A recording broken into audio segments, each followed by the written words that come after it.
Assalamu alaikum warahmatullahi wabarakatuh. Dear student, today we will start new poem that is 3.4 and the topic of the poem is Please don't read this poem.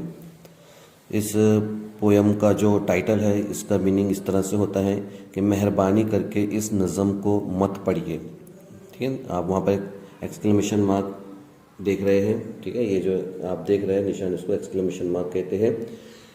इस title में हमें इस नज़म को पढ़ने से मना किया जा रहा है। मतलब ये बड़ी ताज्जुब की बात है क्योंकि हर शायर या हर मुसन्निफ अपनी लिखी हुई तहरीर को या नज़मों को पढ़ने के लिए कहते हैं, लेकिन यहाँ पर जो केन नेस्बिट है ये हमें अपनी इस पोयम को पढ़ने से मना कर रहे हैं।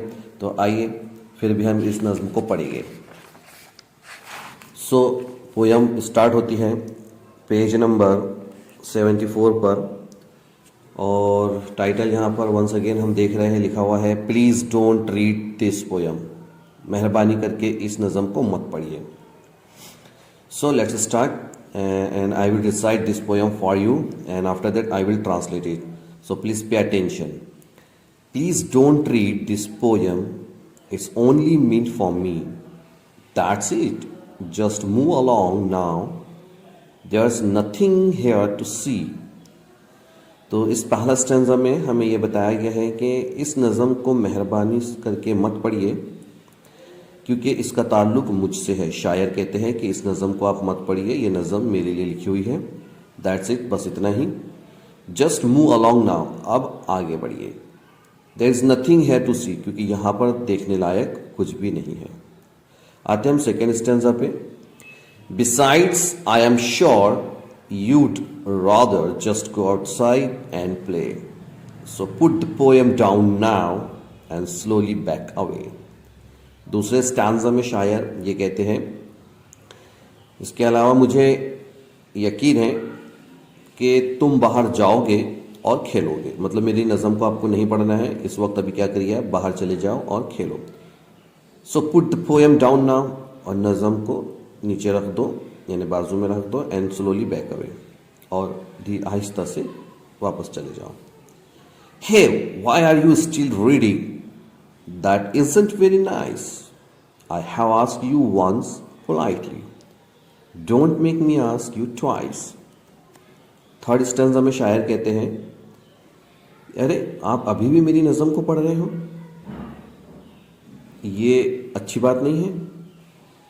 मैं आपको बहुत ही विनम्रता से, बहुत ही मेहरबानी के साथ, बहुत ही नरमी के साथ आपको मैं कहा हूँ कि इस नज़म को नहीं पढ़ना है, आप मुझे दोबारा बोलने पे मजबूर कर रहे हो।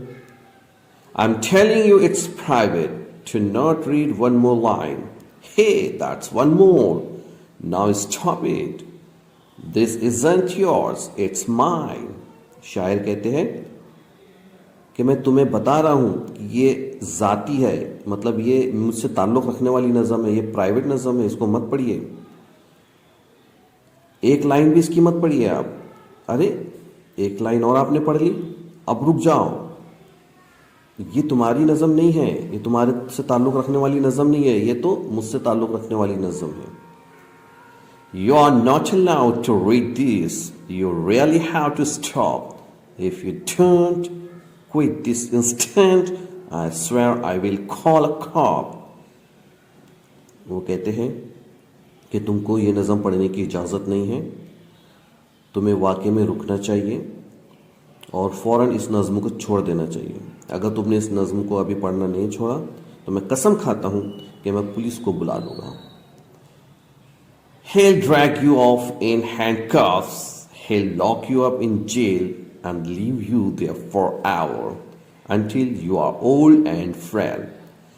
शायर कहते हैं कि अगर आपने मेरी नज़म को पढ़ना बंद नहीं किया है तो मैं पुलिस को बुला लूँगा। अब पुलिस आएगी और आपको हथकड़ी बांध कर घसीटते हुए ले जाएगी और आपको जेल में डाल देगी और तुम्हें वहाँ हमेशा के लिए रहना पड़ेगा, उस वक्त तक जब तक कि तुम बूढ़े नहीं हो जाते और कमज़ोर नहीं हो जाते।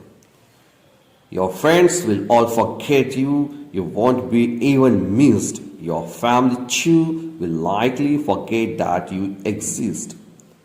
बोलता है जब तुम जेल में चले जाओगे ना तो तुम्हारे दोस्त तुम्हें भूल जाएंगे, वो तुम्हें याद भी नहीं करेंगे, यहाँ तक कि तुम्हारी फैमिली भी तुम्हें भूल जाएगी, कि इस बात भूल जाएगी कि तुम कभी उनके साथ रहते थे। आइए नेक्स्ट पेज पे। and all because you read this instead of having fun. It's too late now, amigo. The poem's nearly done. और ये सब इस वजह से होगा क्योंकि तुमने मेरी नज़म को पढ़ा है, बजाय कि तुमको मौज मस्ती करना चाहिए था, इस नज़म को नहीं पढ़ना चाहिए था। अब तो बहुत देर हो चुकी है। और एक ताज्जुब अल्फाज में वो अमीगो कहते हैं और कहते हैं कि अब तो पोएम तकरीबन ख़त्म होने वाली है। There is only one solution, has what you will have to do, tell all your friends and family they shouldn't read it too. कहते हैं कि इसका भी एक ही हल है। अब आपको क्या करना है कि आपको अपने तमाम दोस्तों को और फैमिली के मेंबर्स को ये कहना है कि इस नज़म को ना पढ़े। और लास्ट में हम देख रहे हैं कि यहाँ पर पोएट का नेम आया केन नेस्पेट। सो मुझे उम्मीद है कि इस नज़म का ट्रांसलेशन सुनकर आपको काफ़ी मज़ा आया होगा और it is very funny and humorous poem. So please try to recite it at your own and if you find any difficulty you can contact me. Okay, घर पे रहिए, तंदुरुस्त रहिए और मेहरबानी करके इस नज़म को ज़रूर पढ़िए। अल्लाह हाफिज़।